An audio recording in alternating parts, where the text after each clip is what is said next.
Yes, here we all are. It is week 15 in the National Football League, the last quarter of the regular season. And we got a full group here as we get you set for some Saturday action, some Sunday, and of course Monday night. So guys, you all ready to do this thing? Let's do it.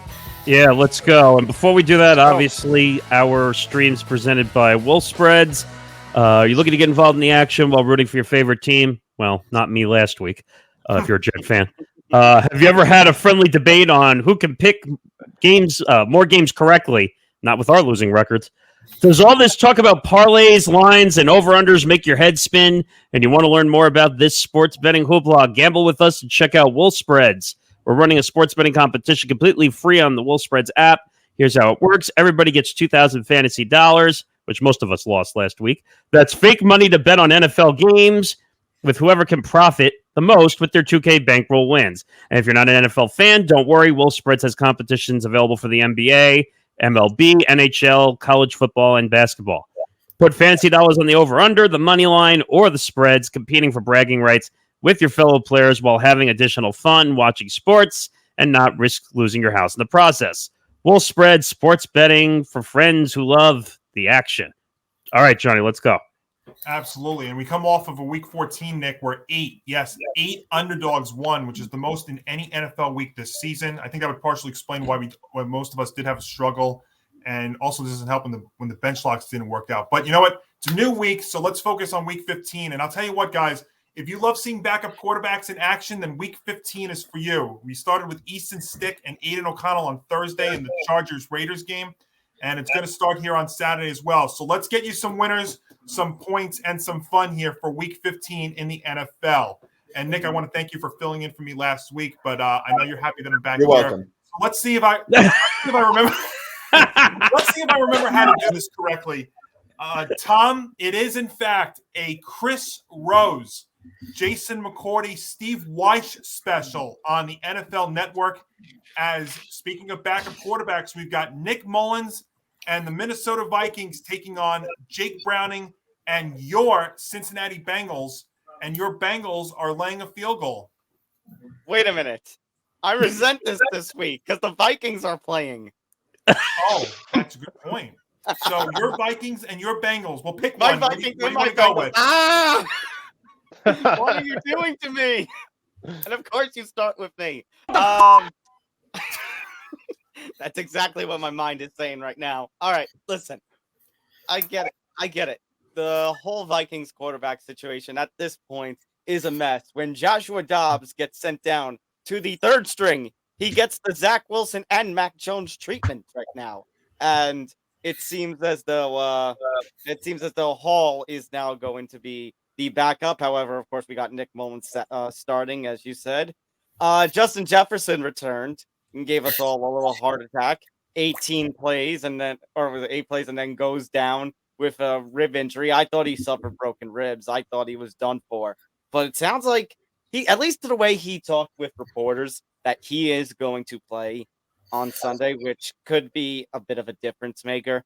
I know the Bengals. I know they have Joe Mixon. Joe Mixon is coming off a hell of a game. I know that they still have Jamar Chase and company, but it's just that team does not hit the same without Joe Burrow.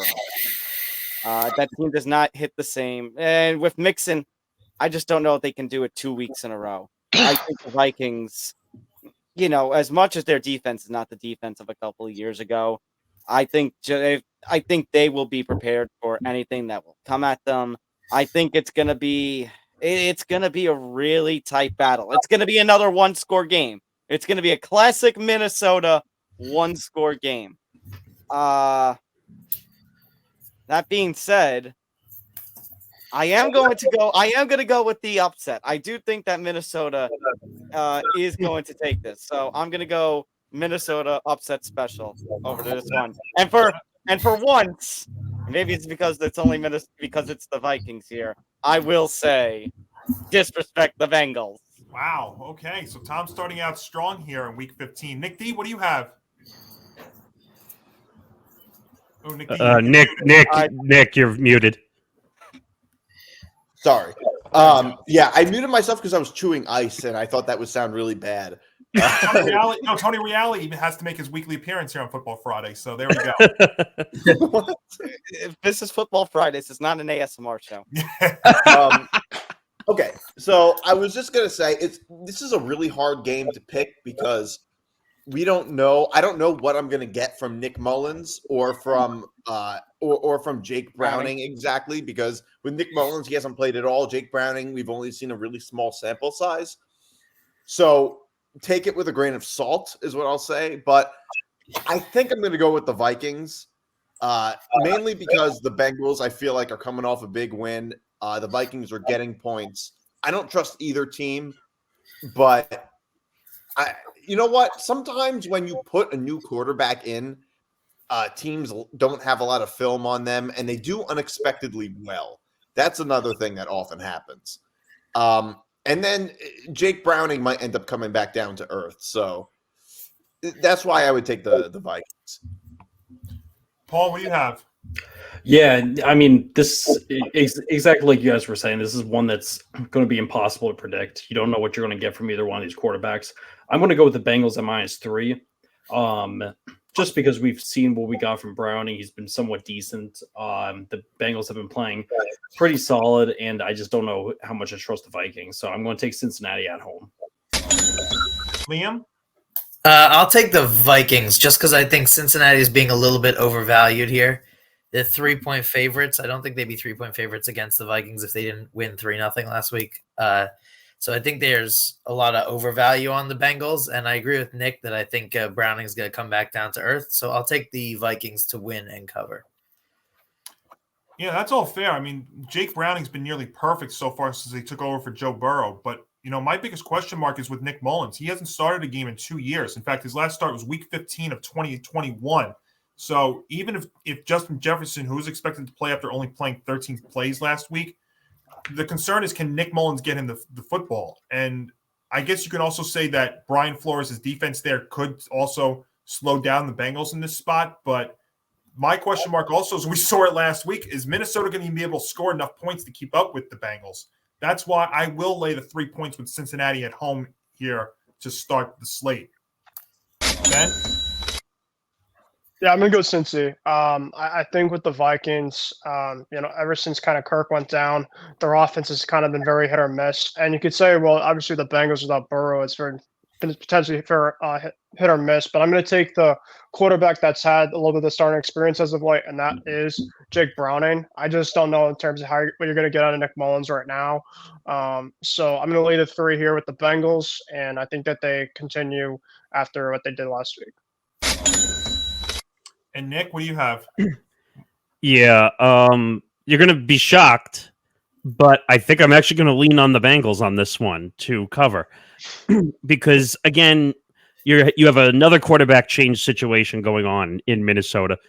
The Dobbs situation didn't look good. I knew he was going to be benched as soon as he threw 4 picks against Chicago. That just was not a good look. Now they're going to Mullins, who Tom said hasn't played a game or Johnny, whichever said it, in 2 years. He hasn't played a game in 2 years, which what happens when you don't play a game for 2 years.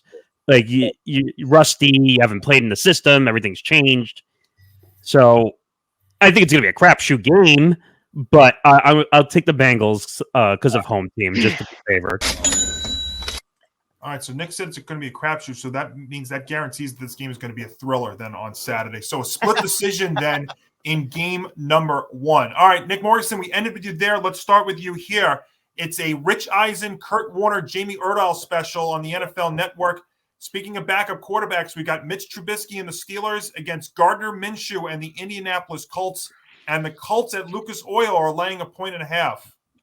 Yeah, I'm concerned with the Steelers, the way they've been playing as of late. Everyone gives a lot of credit to the Steelers, and I feel like they just don't come through in the end.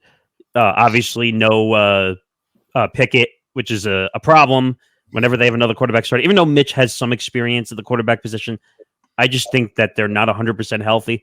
But I could say the same thing for the Colts. And Gardner Minshew has done, say what you want, an amazing job being the starter for the Colts. Again, I think they have the reverse statistics that they're one of the worst teams at home, if I'm not mistaken, which is kind of a weird factor in this game. What'd you say, Nick? You have to unmute yourself. That's the Colts.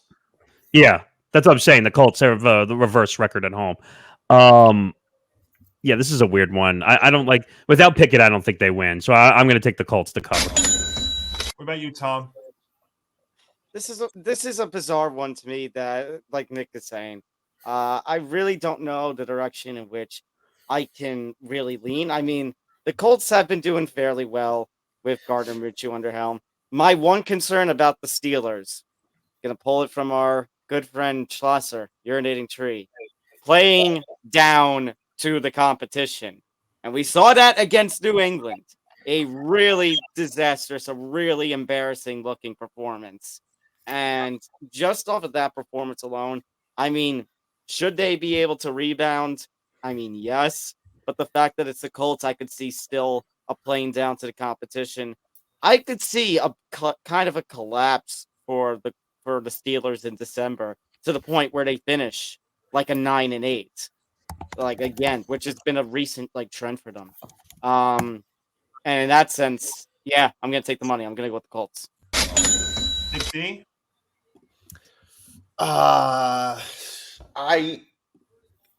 So I'm gonna have to go with the Colts. The thing is, Mitch Trubisky has shown how bad he's been.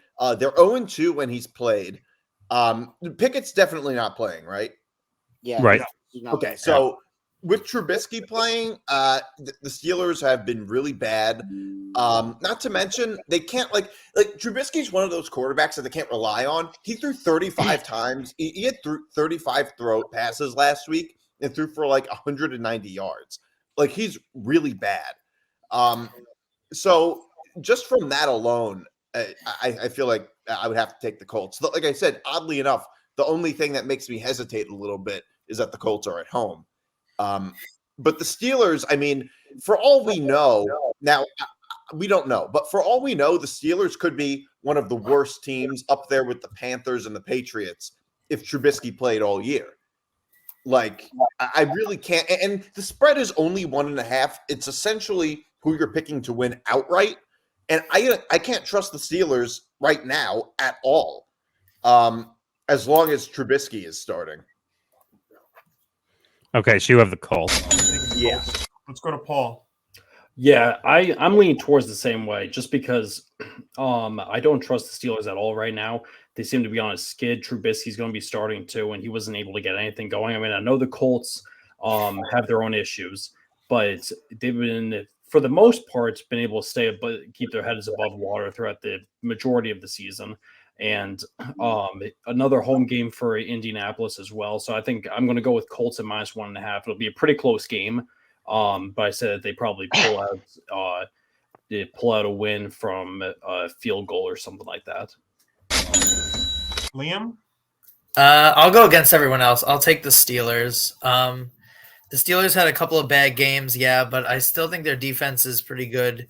They didn't give up anything in the second half last week. The Colts had a bad game last week, and they had a bad game the week before. They should have lost to Tennessee.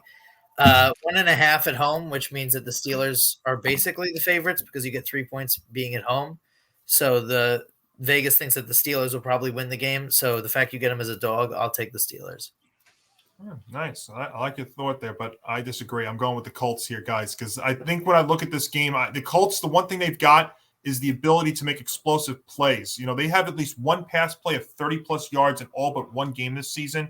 In the past 7 games, the Steelers completed just 4 total pass plays of that variety. And the Colts can put up points. They may give up a lot, which is why actually I think I like the over in this game more than any other play. But I am going to take the Colts here to bounce back after that bad performance against the Bengals last week. So I'll take Indy at Lucas Oil laying the 1.5, Ben. I'm going to go with the majority of you guys. I'm going to go with the Colts at 1.5. Now, Alex Highsmith and TJ Watt are expected to play in this one, so it does maybe help a little bit with that defense for the Steelers to maybe get the Colts off rhythm offensively. But the Colts have been able to score points a lot as of late, and obviously Jonathan Taylor's been out for the Colts. He's going to be out this weekend, but I think they're going to do enough. I'm going to lay the Colts here at 1.5. So there we go. So that means that Liam is going to be the lone wolf there at Lucas Oil. So Liam, we can officially say you're part of Football Friday when you can be the lone wolf in a game. Yes, well, before we get to the Saturday night game, we've got our first of 2 videos for you here in Week 15, and one of them involves a team that now is in playoff contention. So let's go to it. Broncos country, let's ride. Broncos country, let's ride. Broncos country, let's ride.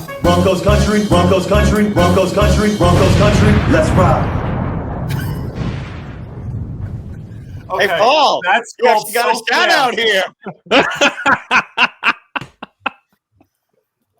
Well, okay, I was trying to keep up with that. What did that say? Hold on. Let's let me bring that back over. It says Chiefs fans don't look behind you. That means you, Paul. Because the Denver Broncos, Johnny, you're talking about playoff contention. They're 1 game behind the Chiefs for the AFC West. It's like we say, long short season in the NFL. It's quite wild. Well, Paul, we'll go to you here. Kevin Harlan, Trent Green, Melanie Collins special on the NFL Network. Those Denver Broncos now head to Ford Field to take on Jared Goff and the Lions, and it's the Lions, a 4.5-point favorite. But wait, Johnny, we also have a playoff scenario here. Oh, it's just like old times. Tom Albano, our playoff scenario correspondent with us. Go ahead, All right. Tom. So I'm going to just give you the basic gist because Detroit can clinch a playoff berth with like 16 different scenarios this week. Here's the base to it. Go for it. It's a Detroit win plus a loss or tie by Seattle plus a loss or tie by either Green Bay, Minnesota, or the LA Rams. Interesting. Okay, so there's a possibility, but let's see what happens here. Paul, the line's a 4.5-point favorite. Yeah, and this is going to be an interesting one because the Broncos have been playing a lot better recently. I don't know how much I trust them, but they have completely turned things around for the season. We lost to the Lions week 1, so I do not want to believe that the Broncos are going to be able to beat the Lions through this week. I'm going to say that this game is going to be really close. I'm going to take the Broncos, but the Lions to win. I'm going to take the Broncos at plus 4.5. I'm going to say it's within a few points. But I'm going to pull with the Lions on this one, and this is not really due to me having too much faith in the Lions. I just can't get myself to predict to take the Broncos. So I'm going to go with that. Liam, what do you think here? Yeah, I agree. I'm going to take the Broncos, but the Lions to win. If you look at the Lions' wins, they don't really blow anybody out. They play close. This is indoors. Last week was outdoors. They had a bad game, so I think the Lions will do better indoors, but they don't really blow anyone out. I think Broncos keep it within the number. Yeah, I'm going to jump aboard that too. As much as I want to take the Broncos fully to win this game outright, the only thing that hesitates me from doing that is the fact that this is their 3rd straight game away from Empower Field at Mile High. That's always a tricky thing when you got to play a 3rd straight road game away from home. But I think they keep this game really close. Offensive turnovers and a defensive letdown have hurt Detroit in recent weeks. The Broncos are experiencing nearly the opposite, and they've been playing clean football and possessing a defense that has dominated in the second half of the year. So I will grab the points here with the Broncos. I think the Lions, though, do eke out like a 3-point win, though. That's where I'm going to go with here at Ford Field. Ben?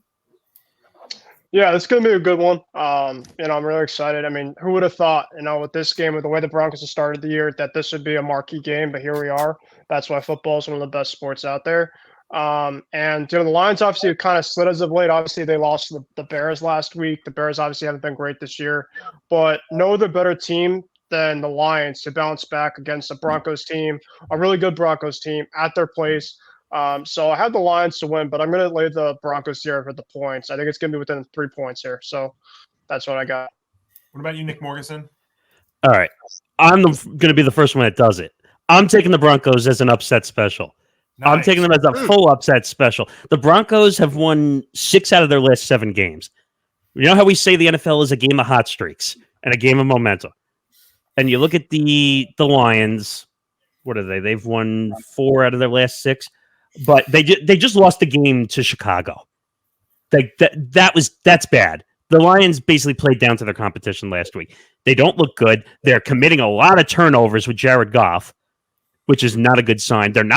They've gone away from their running game, which is a lot of their bread and butter, which they're not using. So, and I just think the Broncos are playing really good football. They're not looking to bomb 60 or 70-yard throws. They're playing good sound football, getting the ball down the field in 10-minute drives rather than trying to force the ball down the field, which is why they're winning. They're playing Russell Wilson football, which is just trying to get to the end zone as opposed to forcing. So I got full Broncos upset special. The Lions are not playing good football. Take the Broncos. Tom, what do you have? I mean, I'm actually going to go even further on the stats that Nick was talking about with the Lions. Well, I say stats. I mean, the scores of late. Obviously, yeah, they're coming off that really crappy loss to the Bears.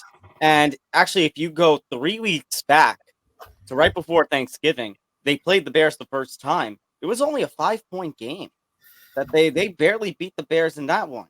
Now, can you say the Bears have, started a little bit of a little spree? Maybe a little bit, not so much considering they're still, towards the bottom of the NFL.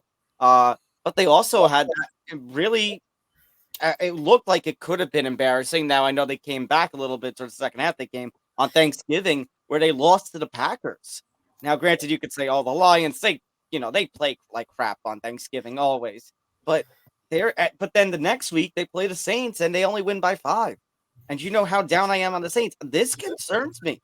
For a team that has had a lot of momentum, that was not so long ago, the top team in the National Football League, they're coming back down to earth a little bit.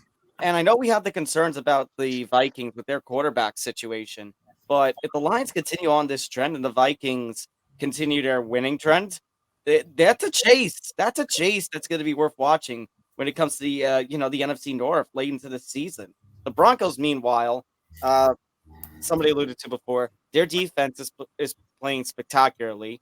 Russell Wilson managed to hold his own. I think he threw a pick or two, I think it was last week, and that was the first time he threw a pick in like 5 weeks or so. It's unbelievable how the Broncos are playing. And you know what? I'm going to join my ETB Sports co-host, and I am going to say this country. Let's ride. Yeah. All right. Well, Nick D, what are you taking here? Oh, I'm going against all of you. I'm going with the Lions. First of all, here's the thing. The reason I'm going with the Lions is that I think you guys are all overreacting a little bit to the Broncos. They've been winning a lot. They haven't exactly beaten very good teams lately. They've been beating backup quarterbacks for the most. I mean, they beat the Chiefs and the Broncos, obviously, and I give them all the credit for that. But recently, they haven't been beating very good. They've been beating all backup quarterbacks. I don't think this is going to continue. Not to mention, it's their third straight road game. The Lions just had a terrible loss to the Bears. I think they're going to bounce back. The Lions haven't really been playing well lately, but in terms of talent, they're a much more talented team than the Broncos are. Something like this, something tells me with this third straight game on the road, I think Denver is due for a bit of a letdown, and the Lions are due for a bounce back. That's fair. Now, see, that's what's stopping me, Nick D, from taking them fully to win because of the third straight road game. It's very difficult to do that. Third straight road game, and this team is much tougher than all of the other teams that the Broncos have played lately. That's lately, true. They've been playing backup quarterbacks. Let's not overreact and pretend that the Broncos are better than they really are. That's all fair. Absolutely. Yeah, but since they changed their game plan, though, they're playing better football. They finally They said to Russ, hey. I don't disagree, but within the past month, it's not like they've played anybody that good. But they've been beating backup quarterbacks, and when they played the Texans, they lost. So it's not, they haven't really been blowing anybody out. I'm not look, I give them credit for winning. There's nothing more you can do other than win. But I'm also not going to overreact to them beating backup quarterbacks. Oh, Nick, so much about the Broncos. It's our concern about the Lions. So what happens? Fair enough. That's a fair point. What happens if the Broncos beat the Lions or the Lions barely hold on and they don't go? Is it then concern time at that point? Well, it already is concern time. Like I don't disagree with that at all. I'm just saying I think that this feels like a bounce back game for the Lions. Well, the one argument I would make to one of the things you said is you can only play who's on your schedule. No, Also. I don't disagree with that. It's not about blaming the Broncos. It's what I'm saying is like you have to take that into account also. No, it's fair. Right. It's fair. It's all fair. I just think when you look at the we NFL, did it it's a with the game of Jets hot last year when streaks. They beat all backup quarterbacks. It's the same thing. That's a good point. But as we say, the NFL is full of momentum and hot streaks. You got to ride. But momentum changes. Oh, we've seen that this year for That's sure. true. That's Well, that did long you say short ride, season. Nick? By the way, Zan also agreed with you, Nick D. He also took the Lions to win and cover here at Ford Field on Saturday. All right, guys, let's do a rapid pick here as we start the Sunday slate. Ben, we'll go to you here. We've got Adam Amin, Mark Schlereth, and Christina Pink on Fox here in the NFC South. It's the Atlanta Falcons and Carolina Panthers. The Falcons a field goal favorite. This is a game that it's not exciting at all. I haven't been a big fan a lot of this year with the Falcons, but obviously the Panthers have been really, really bad. The Panthers have only had one loss, but I don't know. Something feels to me that they're going to find a way to win this one. The Falcons just last week, Desmond Ridder as a starter, I've seen a lot of his tape. It's just not been it. He's been turning the ball over, so it might be a get right for the defense that might need it. And so I'm going to go with the upset here, upset special for my first upset of the night. I'm going to go with the Panthers at +3. I think this is a division game. It matches up, I think, for them, and they find a way at +3. Wow. All right, Nick Morgasen, what do you got? I mean, there's not much to say about it. It's a crappy game. That division, I think I said it last week. It was like 12-45 or something, like combined. It's like a ridiculous record. Ben is right. The quarterback situation with the Falcons is a shit show. It's a mess. Like, you don't know who you're going to get everywhere. You're going to get Heineke. You're going to get Ritter. Or you're going to. And what about Bijan Robinson, wwho's disappeared from the face of the earth and done nothing? Like, Thanks, he's Arthur literally Smith. done nothing. I mean, his red zone numbers are an optical illusion at this point. You can't find them. So, but what do the Panthers have? The Panthers have nothing. So I'm going to take the more explosive offense in this case, if that's kind of funny, me saying that. But I'm going to take the Falcons -1. Tom, what do you have? Yeah, for all the crap that we're going to give this week about all the backup quarterbacks that are playing, there are games with backup quarterbacks that are playing that are a lot more entertaining than this one. Holy crap, the NFC South is an absolute trash division. Yeah, the Falcons just don't know how to utilize their players properly. Desmond Ridder, as you kind of said, trash. But you know what? If the Falcons and the way they perform are trash, then you know what the Carolina Panthers are? I mean, here's them. Yeah. Just a whole bunch of crap they can flush down the toilet. Yeah. I'm going to go with the team that has more proven talent. And as much as they're not utilized, that is Atlanta on the road. Take the money. Yeah, the Falcons have.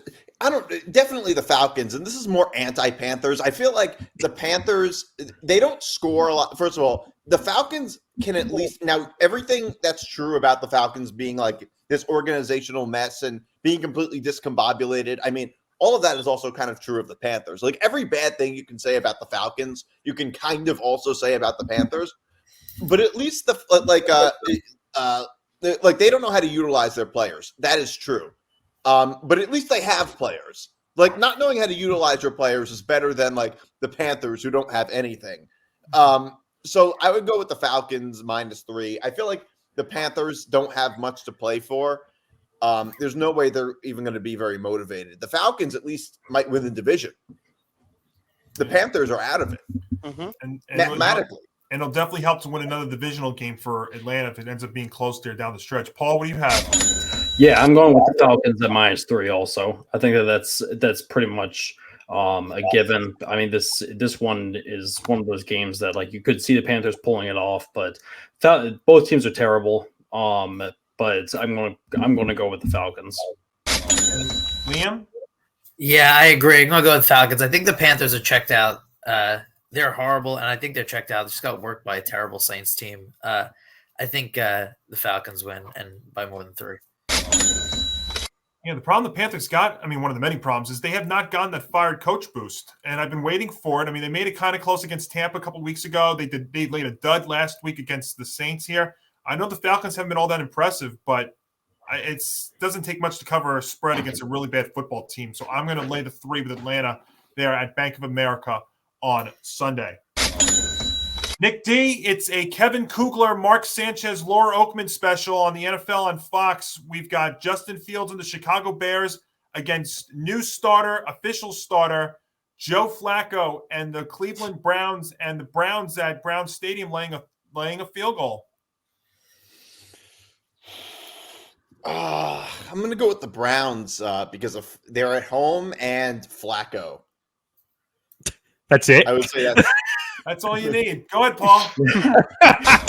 Short and sweet. I like that. The Bears have been on a little bit of a roll recently. I mean, they elevated themselves into the hunt of a playoff spot, even though that's still kind of pretty far out of reach. But I like the Browns in this one too. They're home. Flacco kind of gave them some life last week. They just got him to a 1-year deal. So I like the Browns in this one too. I'm going to go with them. So, Liam, you called it last week for the Bears. What about here? Yeah, I'm going to go a different way. I'm going to take the Browns. The Browns defense is really good. They're at home. Flacco looked good last week. They need it much more than Chicago needs it. I'll take Cleveland.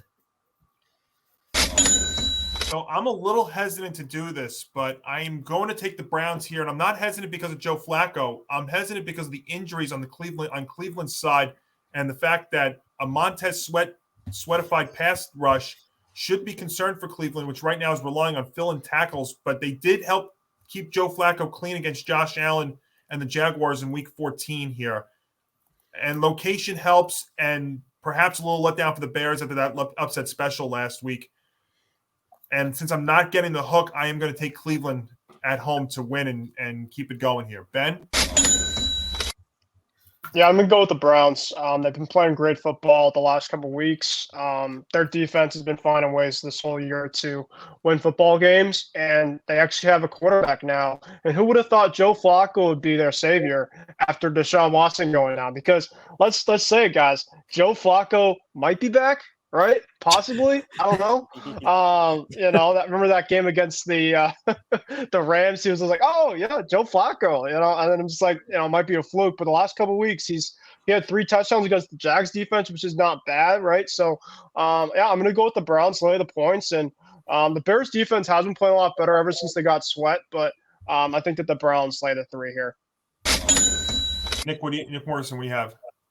Yeah, I like the Browns here. I can't believe I'm going to say this too, but Joe Flacco actually looked good.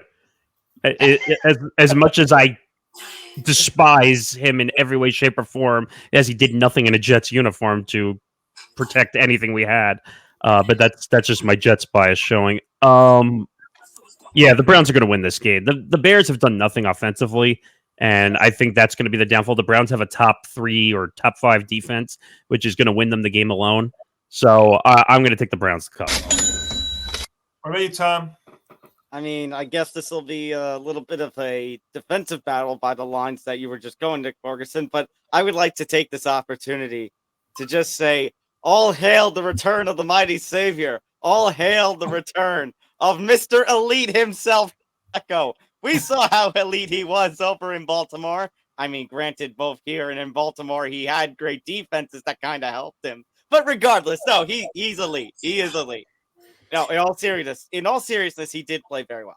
He absolutely played fantastic, and it's just quite amazing, like how Ben was talking about. Deshaun Watson goes down, and I think Cleveland has been playing even better under the helms of PJ Walker, Dorian Thompson, and now Joe Flacco. It's amazing. 3 backup quarterbacks, and Cleveland Browns look absolutely fantastic.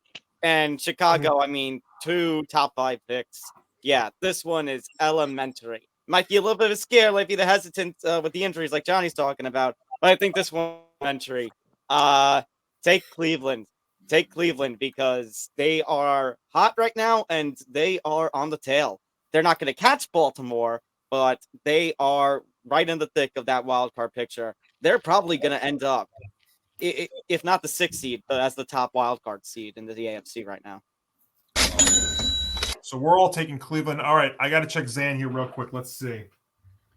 Yep, that's what I thought. Mr. Bear, he took the Bears outright. So there you go. Yep, I'm so shocked by that. If I was getting an extra half a point to point, I could take the points with the Bears. I'm a little nervous because of the injuries with the Browns, but I still think they're gonna have enough just to pull this out. So we'll find out. Johnny, if I could have a second. So Zan, who don't watch the MMA Outsiders, Zan always plugs for the UFC or whatever promotion to visit Chicago. So much that I have actually created a new banner that is Zan's Weekly UFC Chicago. Oh, wow. So everything is going to, I think we just need a Zan Chicago banner. Oy. So there we go. So Zan's the lone wolf there in Cleveland. All right, let's go to a very intriguing game here at Lambeau Field. Liam, it's Andrew Catalon, Tiki Barber, Matt Ryan, and AJ Ross on CBS.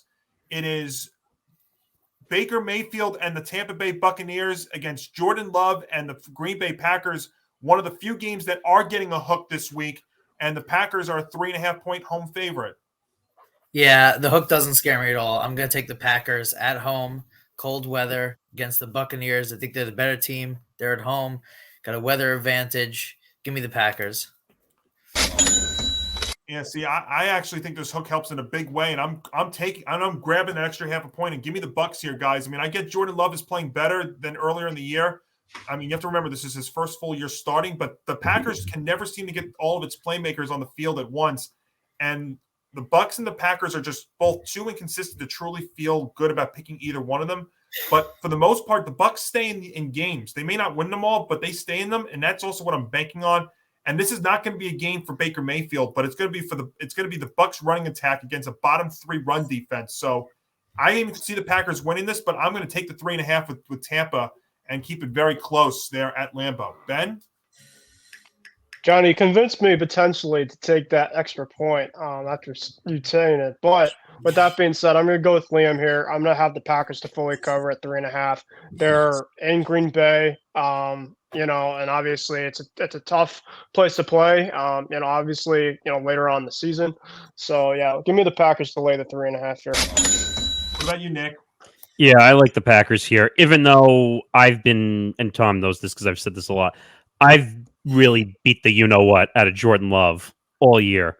And because I feel like people were expecting like this amazing season out of Jordan Love when, to be honest, I don't think he's a really good quarterback. I think people are expecting so much out of him because he had a decent team. But you're right also, Johnny, that they can't keep their guys on the field. Christian Watson didn't play last week or didn't play on Monday against the Giants. Right. And it showed because they lost on the final drive. Mm-hmm. So, like you said, has Baker played well enough? Yes. I'm never going to put him in a B-level category quarterback. Tom knows the word I use, serviceable. That's the word. That's where I put Baker Mayfield. He's in the serviceable category, like Gardner Minshew, serviceable category. He will win you games, he will lose you games, but he will never be blown out. And that's where I see this here. The Packers will win. It'll be within the 4 points, but I think the Packers will definitely cover. Tom, what do you have? Yeah, like you mentioned, guys, wildly inconsistent team. I think Baker has played fine. He hasn't played over the top, but he's played fine. Like the word Nick mentioned, serviceable. Jordan Love is also serviceable, although he had a very, at least statistics-wise, kind of showing against the Giants this past week. Yeah, this one's a bit of a toss-up for me. I think the Packers will be able to just get over the hook. I know Johnny was telling him that the hook was selling him in to take the Bucs plus the points. I think they'll be able to win. Well, I agree with Nick Morgasen here, like 4 or 5, maybe 6 points. I think they'll draw close to the hook, but I think they'll still cover. I like the Bucs to cover. It's really because I like the Packers to win outright, but the Bucs to cover because neither of these teams are very consistent, but both of them can constantly stay in games. And I feel like this is going to be some type of funky scoring game. Like it would be like 16-13, 19-16, 21-18. Like something tells me this is going to be like a 3-point game. And I don't know, that extra half a point, I wouldn't trust either team to cover that extra half a point. So I really, I'm gonna go with the Packers to win outright, but the Bucks to cover. And Paul, what about you? Yeah, I actually tend to agree with that. I think that's going to be a closer game than we're giving them credit for. Yeah, both these teams have been tough to predict all season long, but I think that the Packers are going to end up winning this game. But Bucks at +3.5 is going to be the move. So there we go. So I think we all agree that Green Bay is going to win, but three of us will at least take that extra half a point there with the Bucks there at Lambeau Field. Well, it's time for video number 2 here of Week 15, and this is from a team that did win last week and cost a couple of our guys their bench locks. So I'm curious to see where this is going to go. So let's go to it. Oh, that's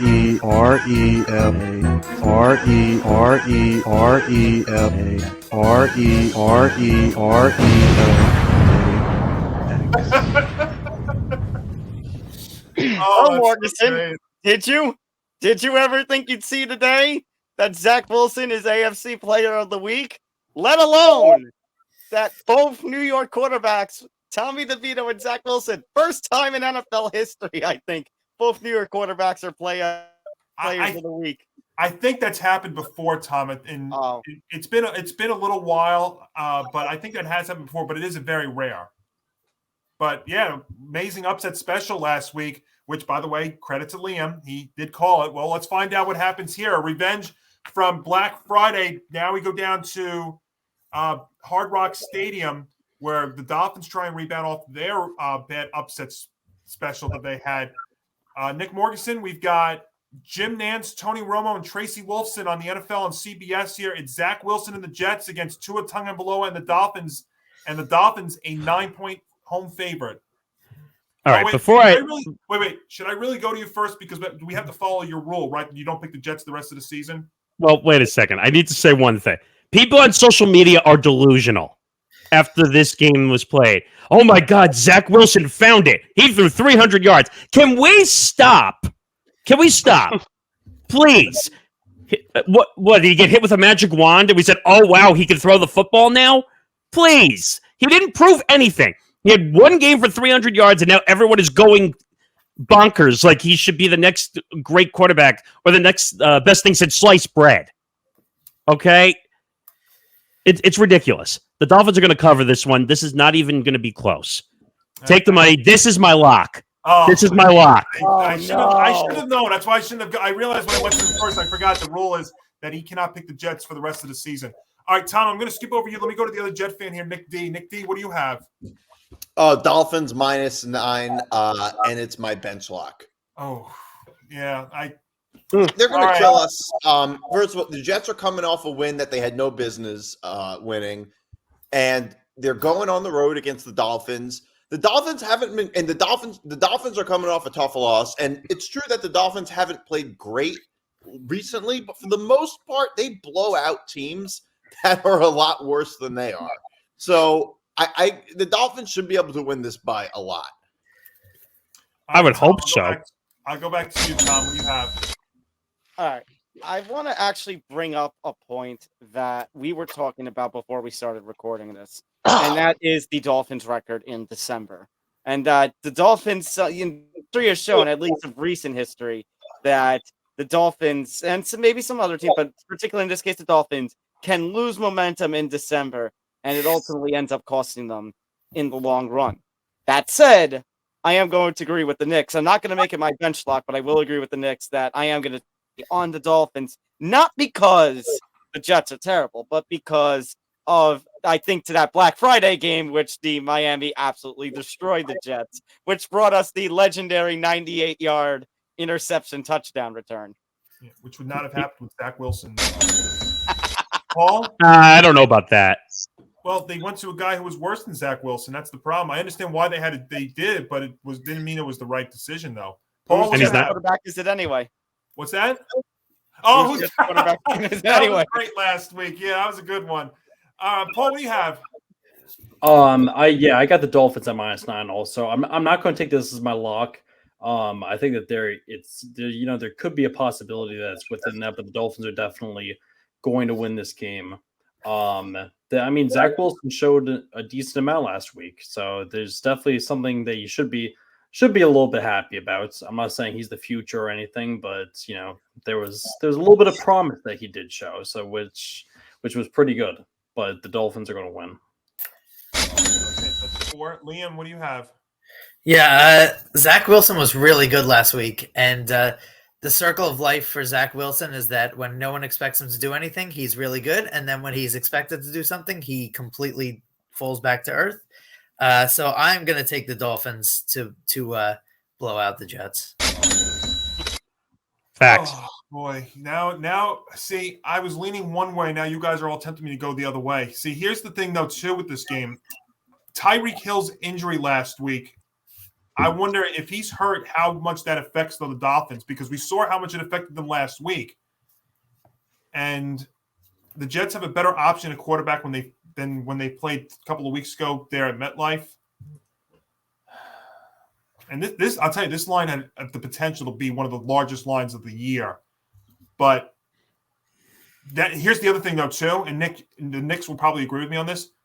The Jets can never put 2 weeks together in a row. That's the problem. And the trap would be probably to take the Jets plus the 9, and I've done that a lot this year, and it's burned me. I should have done it last week. They don't put together back-to-back good weeks. And as much as I could think they could cover this number, I even could see a 10-point win here. So I was leaning towards the Jets, but I'm talking myself out of it. I will take Miami to win and cover down there at Hard Rock.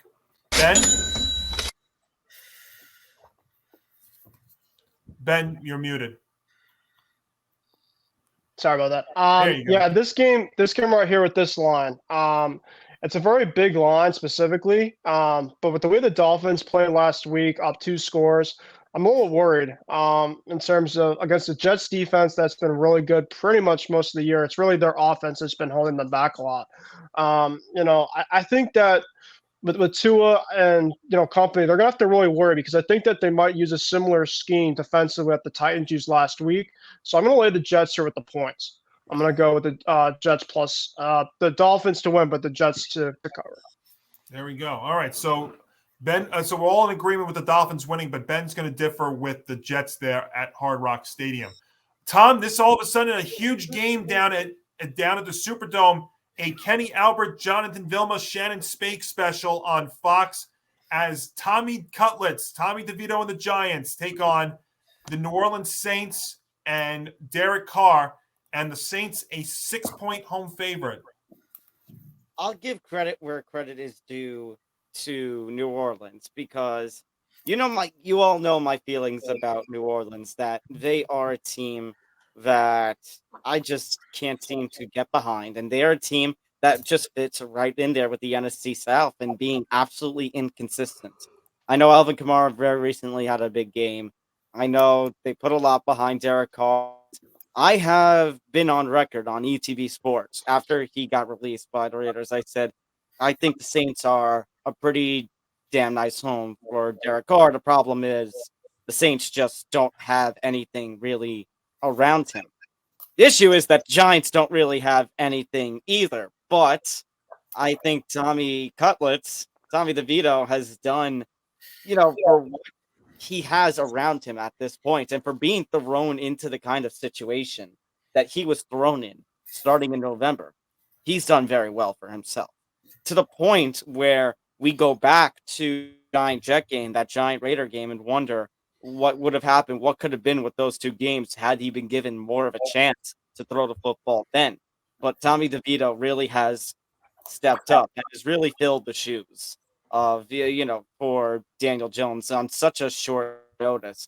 I know Tyrod Taylor has been cleared to come off of injury list and such, but I don't know how you can throw Tyrod Taylor. As much as I feel like Tyrod Taylor has been one of the most disrespected quarterbacks in the NFL, I don't know how you can do that, how you can just replace Tommy DeVito after all the that he's got. As Morgasen has been saying on the show today, riding the hot hand, riding with the momentum. And right now, the Giants and the Tommy DeVito have all the momentum. And I mean, Giant season is going the exact way that I kind of called it. I said this weaker schedule, they're going to win a bunch of games. And right now, the Giants are only one win away from being in a playoff position. Problem's going to be when you play the Eagles 2 of the last 3 weeks of the season. Yeah. That being said, for as much as the Saints and their offense has been going a little bit, I just no, I can't. I think at the very minimum, I don't think you can have the Saints. I don't think you can have the Saints taking their spread, covering their spread. I don't think you can. I think the Giants have battled enough to show that against teams like the Saints, weaker teams in this league, they can play close competitive football. And you know what? Maybe it's because there's only a limited amount of times I can do it this season. I'm going to ride with Tommy Cutlets. I'm going to upset City, baby. Giants over Saints. So you're going with a full upset special. Give me the full upset special. Wow, nice. I like your thought there. All right, let's go a little out of order here. We're gonna do a Hollywood Squares tic-tac-toe win here and go down the center here. Liam, you're another Giant fan. What do you have? Yeah, Tommy DeVito is our version of Linsanity, basically, what happened back then. But it lasts longer. Well, but Linsanity did end, and he hasn't really played he played one true road game because Washington is all Giants fans in the building against the Cowboys. They got absolutely destroyed. This is his first true road game since that in New Orleans.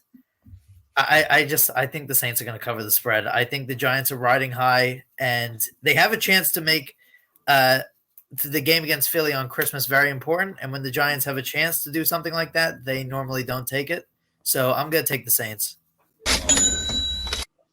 Oh, this is a tough task for Tommy Cutlets to go down to a very tough place to play in the Superdome, like you had said there, Liam. But you look at these two teams, and I got to tell you, this might be one of the toughest games of the week to pick against the spread, especially with the number as it is. But the Giants are consistently getting better, and the Saints remain one of the most consistently inconsistent teams in all of football. And if you look at since week 10, which was Tommy D's first start, the Giants lead the league in takeaways and turnover differential, and the Saints rank in the bottom third in both categories. But when you look at this matchup here, I think the Giants have to play a near perfect game, and I think that means that Saquon Barkley this game has to really be about Saquon Barkley. So I'm actually going to meet right in the middle of you both. I am going to take the Saints to win, but I am going to take the points with the Giants. I'm going to do exactly what I did last week, which was taking the Packers to win and the Giants to cover. I got a point out of that in a win. I think it's going to be the same way here. Saints win, but the Giants inside that number is what I'm going to go with. Let's go to Nick Morgasen. We'll go around the horn here. Nick? Yeah, I think people are riding a little too high on the Giants' momentum right now. I know Tommy DeVito has played good football. Everyone is happy. Like Liam said, it's very Linsanity vibes when the Knicks started winning games and everyone was happy. And the Linsanity merch, I'm surprised they don't have Tommy DeVito chicken cutlet figurines or something that they're selling. They will. Just give it time. Just give it time, or the NFL will capitalize on it somehow. Well, Nick, what about what I told you on our show? I think we got to have a Tommy DeVito, Anthony Volpe crossover. The chicken cutlets and the chicken parm. Yeah, well, someone tell his agent, who's dressed and ready for the mob, to stay out of the spotlight. And I think he was promoting some kind of plumbing business on WFAN locally in New York. Because his father is a plumber. Well, unfortunately, I think the Giants are going to see a lot of raw sewage. I'm taking the Saints minus pick. Real original there from Nick. Nick D, what do you have? Yeah, I kind of hate how much I love the Saints. The thing is that the Giants are riding high right now because they were able to beat a couple of bad teams.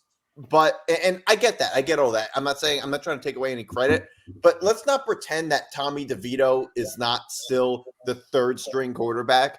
And even though they're able to win those games, he wasn't exactly blowing anybody away with his statistics. It was more like he was able to do the right thing at the right time. The Saints recently have inconsistently, but still been able to put up a lot of points. Both teams have a lot to play. I mean, you were also talking about how the Giants have a chance at the playoffs. I mean, you could say the same thing about the Saints. The same thing is also true about the Saints. And the thing is that the Saints' inconsistency is why I'm taking them. Because the thing is that I would take an inconsistent team that is stronger because given the fact that, sure, they can play bad, but they can also play well, and they're also going to be at home. And Derek Carr, if he throws for like 300 yards and the Saints can score a lot of points, the Saints should easily be able to win this and cover. I don't know if I trust Tommy DeVito yet. He's still the third string quarterback. Even the games that they won, he wasn't really. He threw for over 200 yards one of those games. Let's not get too high on this. And you know what? There's going to be a hangover at some point. Okay, the Giants right now are happy because they're drunk, and they're going to get hungover. And it's what goes up must come down. This is not difficult to figure out.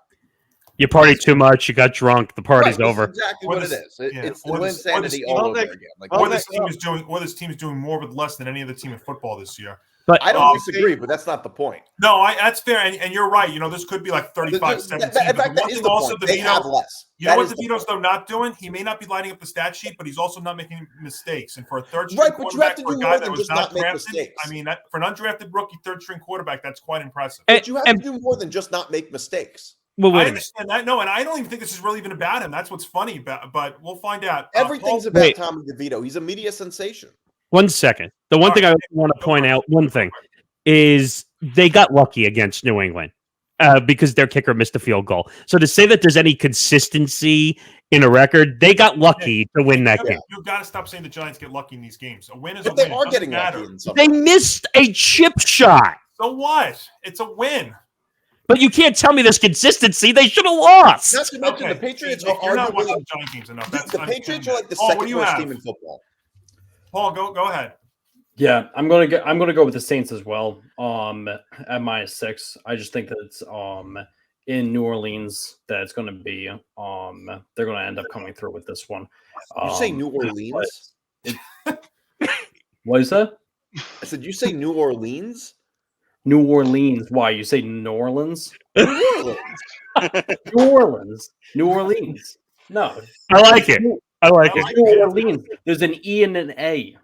It's basically E sound. Eans. But yes, New Orleans is going to win.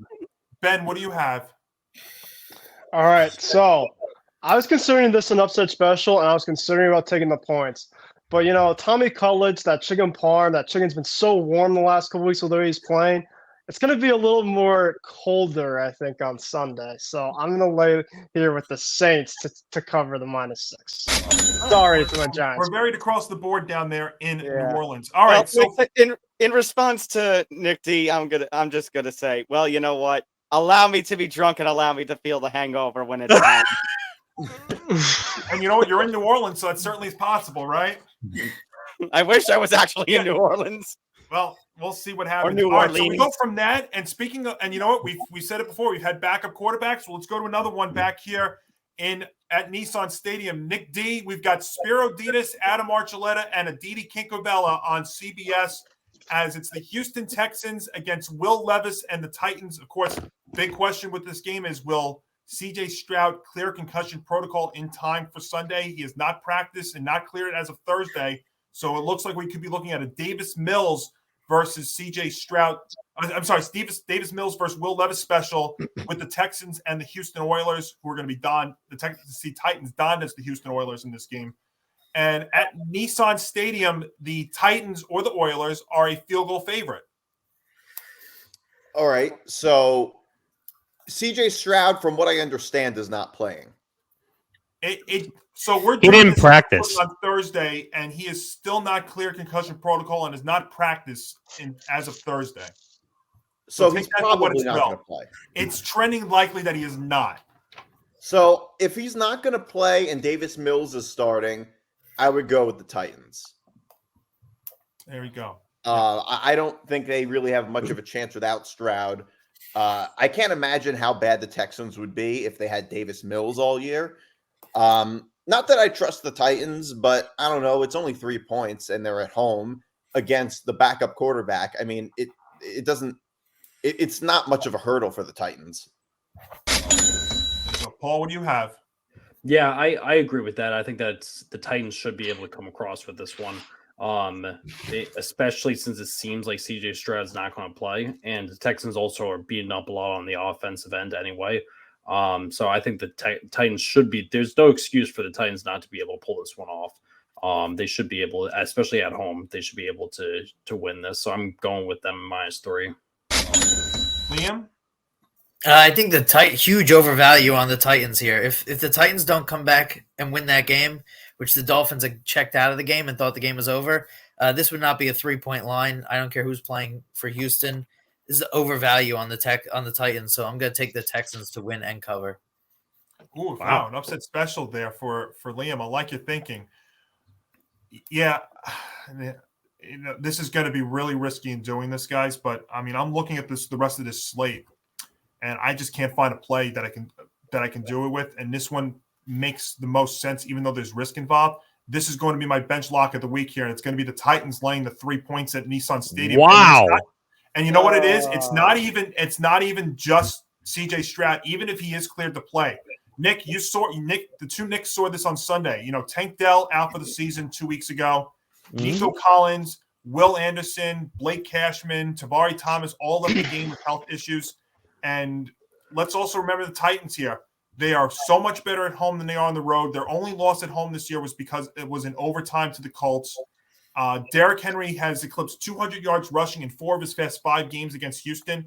And maybe the most important thing that has not been talked about in this matchup, it is the DeAndre Hopkins revenge game. All those factor in. I'm going to take the Titans to win and my lock of the week. And it's also a risk because I need them to win by more than a field goal. But I'm going to do it. I think I know what I'm doing. We're going to go for it, though. Give me the Titans and lock it up here at Nissan Stadium. Ben? Yeah, I'm going to go with the Titans here. I really like just kind of the way that they've been playing the last couple weeks. Remember, Will Levis came in mid part of the season for Ryan Tannehill, and Will Levis has thrown 8 touchdowns to 3 interceptions since he came in. So he's done a fairly good job for the most part of just handling their business over in Tennessee. So I think that the Titans are going to win. I'm going to lay the 3 here, and without Stroud, I think that's the difference. So. Okay. Nick Morgasen, what do you have? Yeah, I'm on the board with that. With no Stroud, they don't win. Obviously, they have the injuries with Tank Dell. Nico Collins has been on and off injured all season. It's not just now. He's been inconsistently off the field, or I should say consistently off the field and not playing, which is leading to inconsistency offensively. And it showed against the Jets. They just could not put any momentum together at MetLife Stadium. So I'm taking the Titans. And I don't like Levis. Levis, I'm still on the fence of whether he can be a decent quarterback. Obviously, everyone said he got the Titans got high value for him at the beginning of the second round, but I need to see a little bit more consistency to see if he actually will become the long-term quarterback for the Titans. But in this case, with all the injuries for the Texans, take the Titans to cover. Honestly, I just haven't gotten over the fact that he puts mayonnaise in his coffee. Ugh. Still talking about that. Tom, what do you have? All right. So I'll say for my Wolf spreads, I wish I wouldn't have put some of my bets in before seeing the news about Stroud still in concussion protocol and what's the face Collins being done.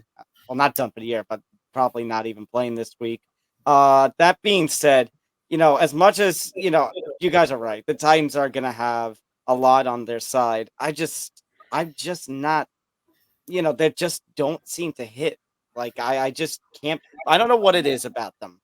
But it's just I can't put anything behind them because, yeah, they do have DeAndre Hopkins. Yeah, you can say revenge game, but what has he really shown? He hasn't really shown too much since joining this team.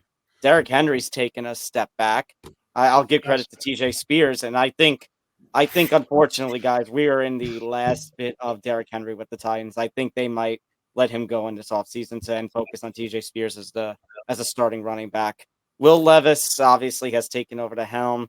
But just the Titans haven't really impressed me much. So, what I'm going to do, in fairness to both my Wolf spread picks in this, I am going to do what Johnny did a few games ago. I'm going thumbs middle. I'm going to go with the Titans. I think this is only going to be a 2 or 1 point game, though. Ooh, okay. I'll take a point either way. This game is that crappy. I have a suggestion to make this game more fun, though. Oh no! I think we need to take, since the Houston Oilers jerseys are coming out for this one. And we do have the current Houston team. I think each team selects a representative. It could just be the mascots for all we know.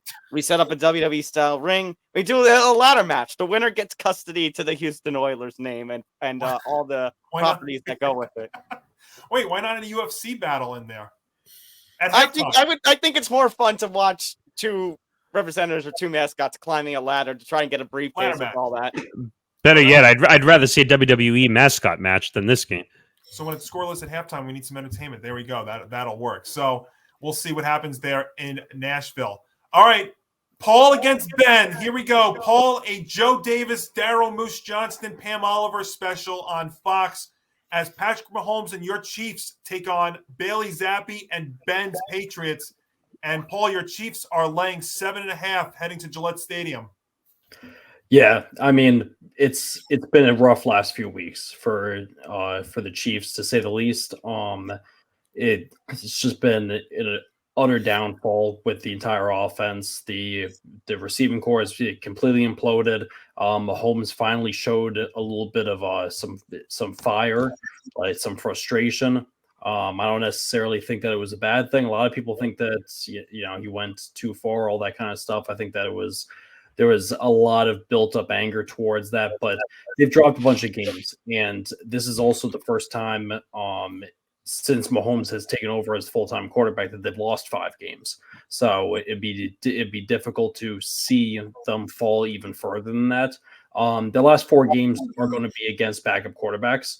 Obviously, the Patriots with Bailey Zappi is going to be one of them. This one's in New England. I'm going to take the Chiefs at -7.5.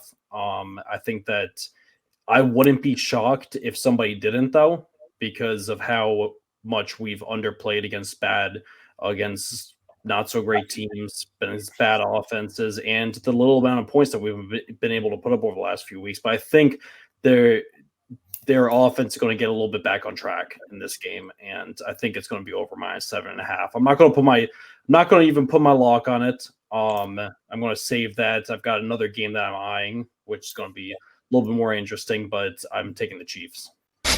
All right, let's zoom across me, and let's go to the other end of the screen. Ben, Mr. Patriot, what do you have? First of all, I just want to wish Paul the best of luck on this one. It should be a good one.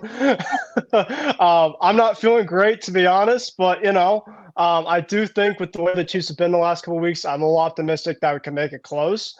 But with that being said, I'm going to have the Chiefs to take the 7.5, and it's actually going to be my lock.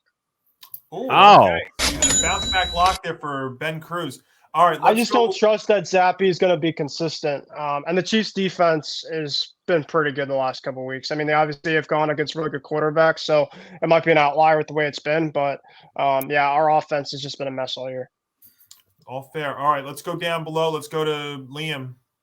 I think the Chiefs are going to run the Patriots out of the building here. They're really fired up from last week. And I think that's good for them. The Patriots, really bad team. I think the Patriots are going to run them out of the building. The Chiefs are going to run the Patriots out of the building, easily cover. So if we did this pick a few days ago, guys, I'd absolutely grab the points here with the Patriots for a few reasons. They have the extra time. They're definitely going to double team Travis Kelce and dare Kansas City's wide receivers to beat them.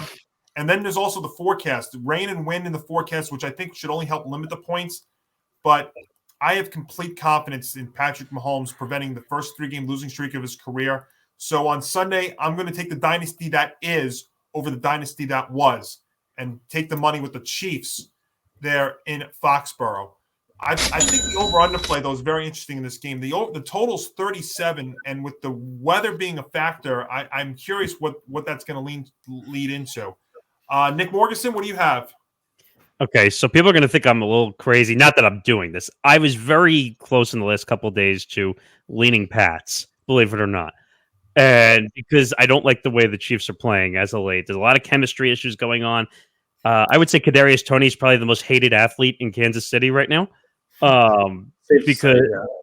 And it was offsides. People need to stop complaining. He was clearly over the football, if you look on the line. And Patrick Mahomes, who... And I have to say it first, was being a baby after the game, saying because he gets every call, including in the Super Bowl against the Eagles. I mean, he needs to shut up. Andy Reid needs to shut up too, because he started going after the officials, which you're not supposed to do at all. Anyway, to begin with. And then, what was the statistic, Tom? It was like less than 0.3% that Andy Reid teams go offsides on offense. Yeah. So Kadarius Toney did something that's never really been done for Andy Reid, which is saying something. The play was historic. Throwing that ball to Kelsey, getting it back to Kadarius Toney. But stay on sides, please. It's fundamentals 101. And they're complaining about that the refs should have warned him that he was offsides. What is this, Pee Wee football or the NFL? I mean, again, I think there's a lot of issues. I think the Chiefs will win, but I think the Pats will cover the 7.5. Oh, interesting. Okay. It's very rare for Nick to do that, but I like his thinking there. Tom, what do you have? Yeah, to be really honest with you, I've been considering the Pats taking the Pats points as well. And I think, Johnny, the fact that you mentioned the weather report does much to help with that, because it's a real concern. We have seen how weather limits the offense of some of these teams around the league, especially when we have a Patriots team that's led by Bailey Zappi, and you have a Chiefs team that has basically no receivers to it. Their receiver is their tight end. Travis Kelce plays the 2-for-1. And if Travis Kelce is going to be covered and double teamed, I think that's going to smell some problems. That said, I mean, the Chiefs are obviously going to win this one. The half-a-point hook kind of concerns me, but it is the Patriots. And I mean, we've already detailed the struggles of the Patriots and what could be the ending of the Bill Belichick era over there in New England. So what I'm going to do is I will trust in Patrick Mahomes, like you said, Johnny. I will take the money on this one. But if the Chiefs cannot cover a spread against a team like New England, we are going to have some pretty deep conversations about what the hell going on there in Kansas City. I'd be more concerned about the win and the loss than the spread. I don't know if the spread really doesn't tell you the story. I think what I mean by that, Nick, is that this should be a game where the Chiefs should win in a blowout. And if they can't do that, then I mean, I'll be very honest. I will say the take that I told you on ETB and the concern. If we had a rematch of the 2021 playoffs where it was Kansas City and Cleveland right now, I'd be picking Cleveland. I don't blame you. Interesting. Nick D, what do you have? Chiefs, easily. The Chiefs are coming off a really devastating loss. They're going to be a lot more motivated to just cause carnage to everything in sight. The Chiefs are, not to mention the fact that the Chiefs are just a much better team than the Patriots. The Patriots right now look like a dumpster fire. So this should be easy. I feel like the weather is the only reason this game's line is only 7.5. I feel like if the weather was a little better, it would be even higher. The Chiefs should win easily. So just to put that in perspective, on Monday, this line was at 10 and went down to 9.5 and has been dropping all week. But I think the weather also is why the total in this game is pretty low for a Chief Patriot game. It's 37. Well, I also think people are the Patriots aren't going to be able to score. I think the Vegas is overvaluing the loss to Buffalo. Also, possible.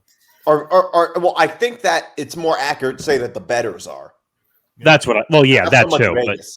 But I'm saying it's the opposite, though. I think that's a reason that they should be able to kill them. I mean, it's Buffalo; they're still one of the best teams. Actually, Nick D, though, I agree with him. I think the fact this line came down to 7.5 made it a little bit more comfortable for me to take Kansas City, at least in the point spread. If it was 10, it'd be a different story, I believe. But we'll find out here what happens up in Foxborough. All right, let's go quick here as we start the late window. Ben, it's Iron Eagle, Charles Davis, and Evan Washburn on CBS as Brock Purdy and the 49ers take on the Arizona Cardinals and Kyler Murray, and the Niners a 12-point favorite. We have a playoff scenario, Johnny. Oh, we do. That's right. Go All ahead. right. Even though the 49ers have already clinched a spot, but they have clinched a spot. They are the first of the 14 teams into the playoffs. However, they also now have the opportunity to be the first division winner. A win by the 49ers here, or a loss by the Rams in the game we're going to discuss after this, And the San Francisco 49ers are your NFC West champions. There we go. And Ben, what do you have based on that?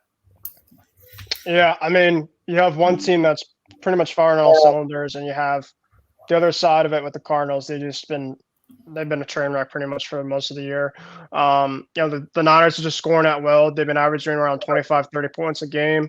I really think that little stretch that they were out kind of struggling, it was without Trent Williams and Debo. I mean, they're pretty much like 25, 30% of like the really good part of their offense. So Brock Purdy is playing like an MVP candidate. With the way that he's been playing as of late, which is crazy to think.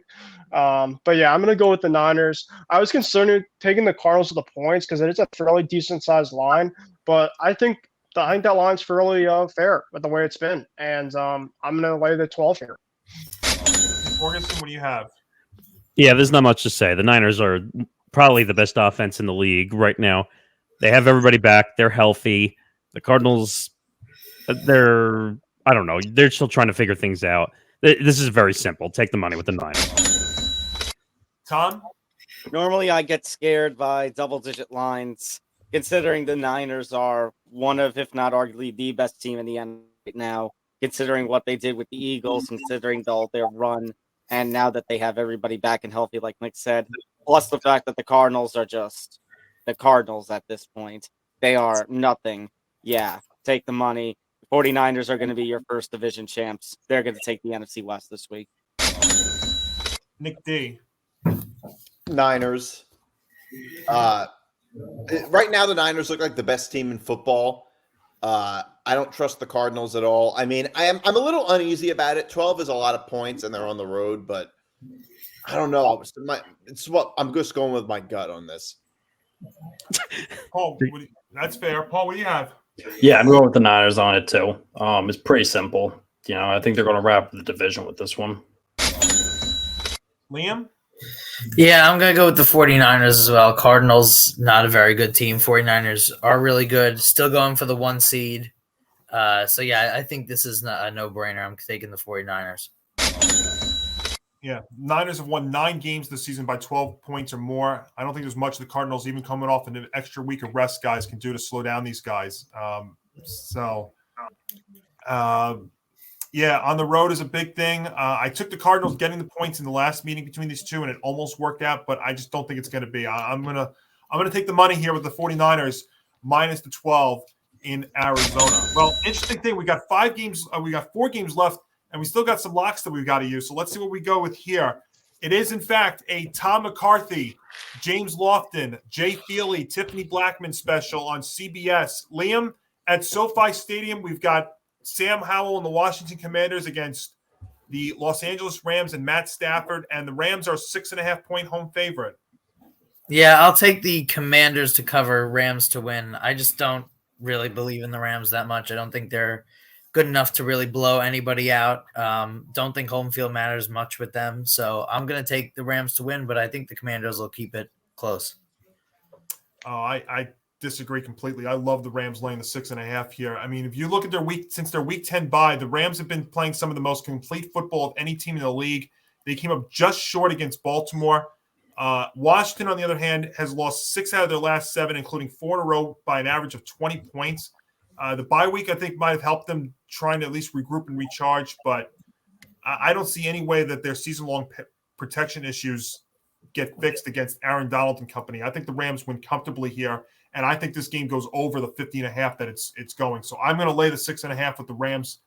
This was going to be my second lock of the week, but the Commanders always like to be a sneaky team too. But I'll take the money with the Rams at SoFi. Ben? And I was thinking of potentially taking the points here with the Commanders, but the Rams have been playing well. I mean, they went toe-to-toe with the Ravens last week. Ever since Kyron Williams really came back, their offense is playing well. So, they're at their place. Commanders obviously been really been struggling with their defense. I like that matchup for the Rams there, so I'm going to lay the 6.5. Nick Morgasen, what do you have?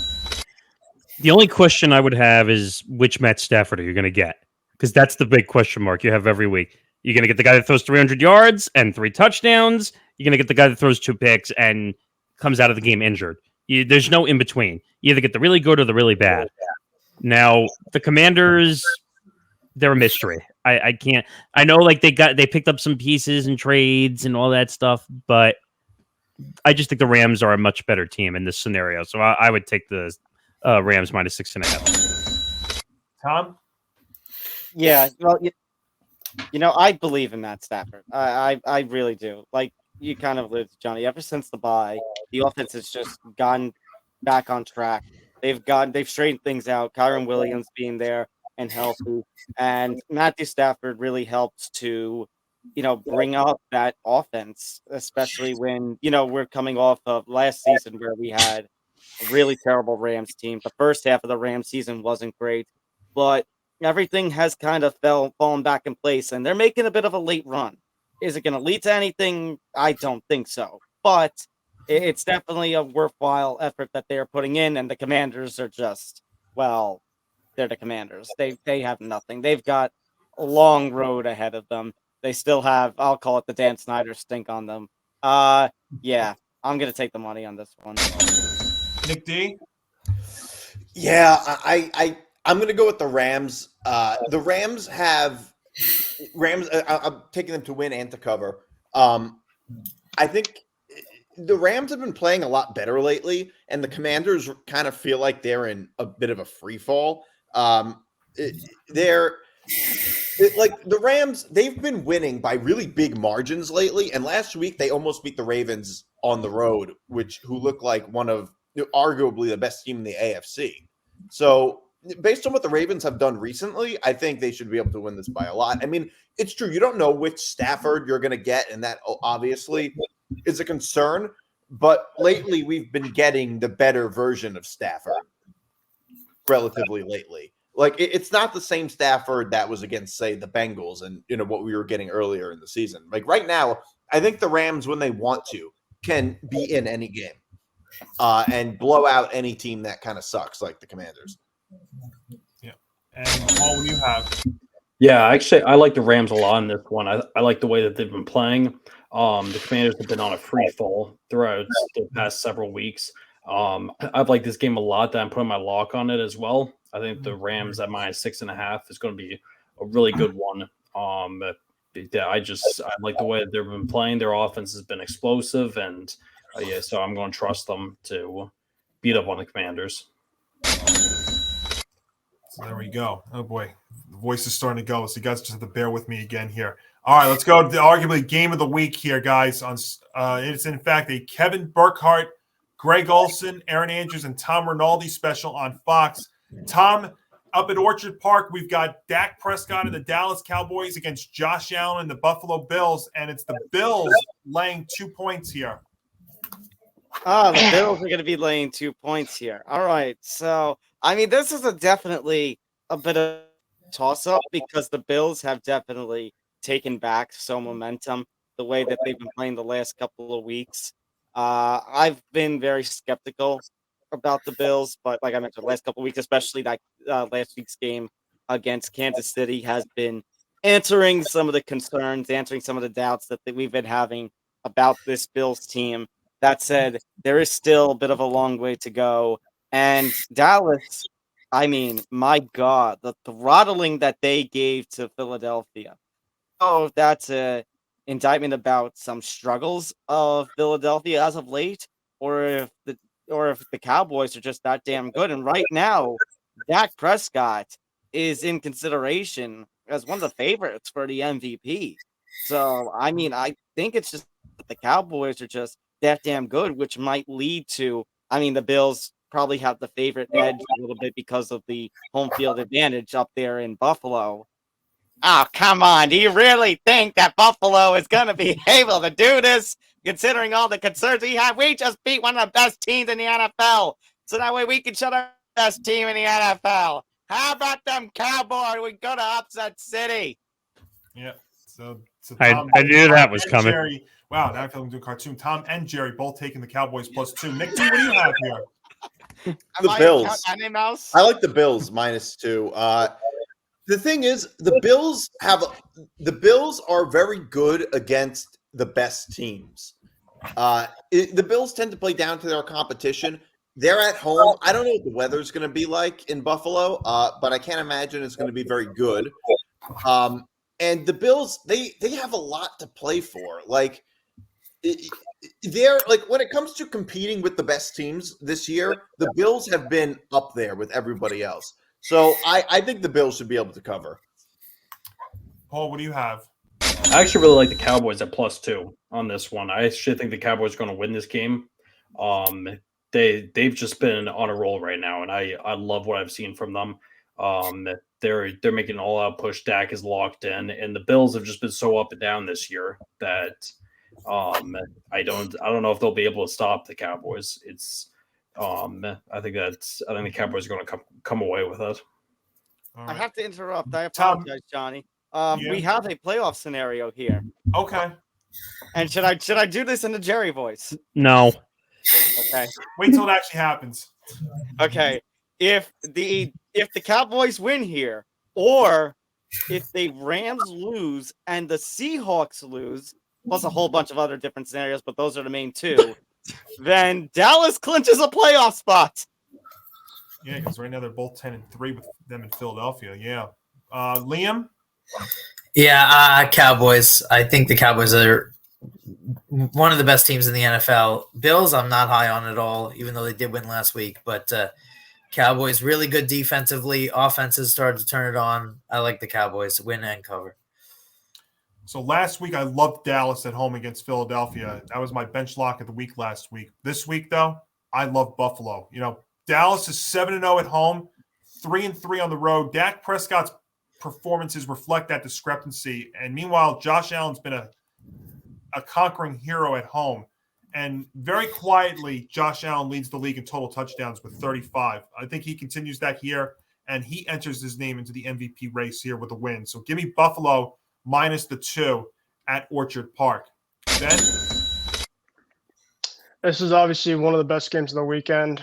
Dallas is playing really good football, but I like the Bills here. You know, they're at home.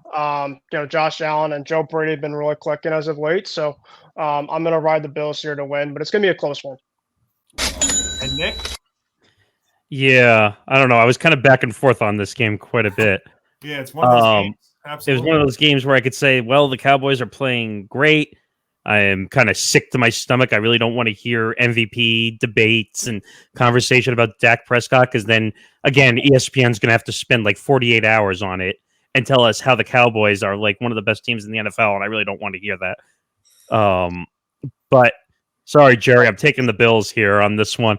I hate Morgasen. Yeah, I think Josh Allen, like Johnny said, is a really good quarterback at home, and the Cowboys struggle on the road, and they struggle in big games on the road. That's another big scenario that they struggle with. So what'll happen is I think it's going to be a very close game. I think the Bills cover, but I think it's going to be a field goal game, and the Cowboys are going to throw some pick, which is going to cost them the game, like with at the 2-minute warning somewhere around in the fourth quarter. And then you're going to see Stephen A. Smith put out a video with a cowboy hat and a cigar laughing at the Cowboys when they lose.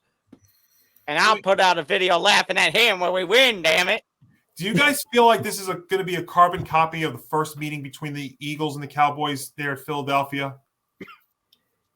I feel like it's going to be that close. And if you thought about that game, actually, Dallas was the better team in that one, but they just couldn't get the score at the very end when they needed it. I can see it, Johnny.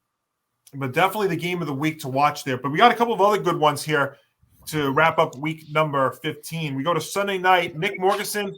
It is a Mike Tirico, Chris Collinsworth, and Melissa Stark special on NBC as Lamar Jackson and the Ravens take on Trevor Lawrence and the Jacksonville Jaguars, and the Ravens a 3.5-point road favorite heading to Everbank Stadium. Ravens are playing good football. Jaguars are really concerning to me as of late. Like, I'm kind of I don't know what's going on in Jacksonville as of late. Like they're losing games that they shouldn't be losing, and they're giving up a lot of points. Lamar Jackson has looked great after a very questionable beginning to the season. He has found it. Their offense has found it. I don't like the Jaguars in this matchup. I think this is a clear win right here. Take the money with the Ravens. Yeah, the Ravens, I think I've sung the praises with all in the last couple of weeks. I mean, I should say the last few weeks, near month, with how they've been playing. They are arguably the best team right now in the NFL. The fact that the Chiefs lost their Bills to me means, and that the Dolphins had the absolute collapse against the Titans, to me means that the Ravens are in complete control of the AFC at this point. And it's possible, I think very realistic, that they could end up getting the number 1 seed in the first round bye. The Jaguars, I think they're still a good team. I give credit to Trevor Lawrence trying to play through that ankle injury. But there are concerns, and he's not the only one who has an injury concern at this point. And I think the Ravens, even with the hook, doesn't really scare me too much. I think the Ravens are just that much better. And considering the injury concerns of the Jaguars, how the prowess of the Ravens this season and that small line, this is going to be my lock of the week, boys. I'm going with the Ravens covering the spread. Nick D? I agree. The Ravens have been playing great lately. And the Jaguars, they've really gone downhill. I wouldn't say they're in free fall, but they're like losing to like these really bad teams. And recently against good teams, they haven't been able to keep up with them. So the Ravens should definitely be able to cover. The Jaguars are also not as much as the Colts, but similar to the Colts, a relatively weak home team. In fact, I don't even consider any game that's not in London a home game for the Jaguars. But the Ravens should be able to blow them out. Paul, what do you have? Yeah, I don't love what I've been seeing from the Jaguars at all. They've been blowing so many games that they should win. They're trying to fool us by making us think that they're one of the top teams in the AFC, and they're really not. They just have not been able to play well against good competition. So I'm going to go with the Ravens in this one. I think this should be an easy one for them. But it's going to tell. I think it's going to tell a lot too about the Ravens. If they end up dropping this game, or for any reason, I'm not too sure. I'm completely sold on the Ravens. Especially if they end up dropping this game, I'm definitely not sold on them. But they should be able to cover the -3.5. Liam, what do you have here? Yeah, I agree. Ravens are the best team in the AFC. I think the Jaguars are big time on fraud watch. This is going to be a lock for me. Ravens -3.5. Don't want a repeat of this matchup from last year. That's where we saw Jacksonville win that one in an epic fashion. But you look at this matchup, guys. The Jags are better than the Ravens in 2 categories: passing offense and rushing defense. But I don't think it's enough against a Ravens team that's limiting its opponents to 4 yards per play and outscoring them by an average of 11. And I think that being on the road here makes no difference for the Ravens, because the Jaguars have given up a lot of points to teams at Everbank Stadium. So I'm gonna say give me the better team with the healthier quarterback, and that's the Ravens, laying the 3.5 on the road here. Ben?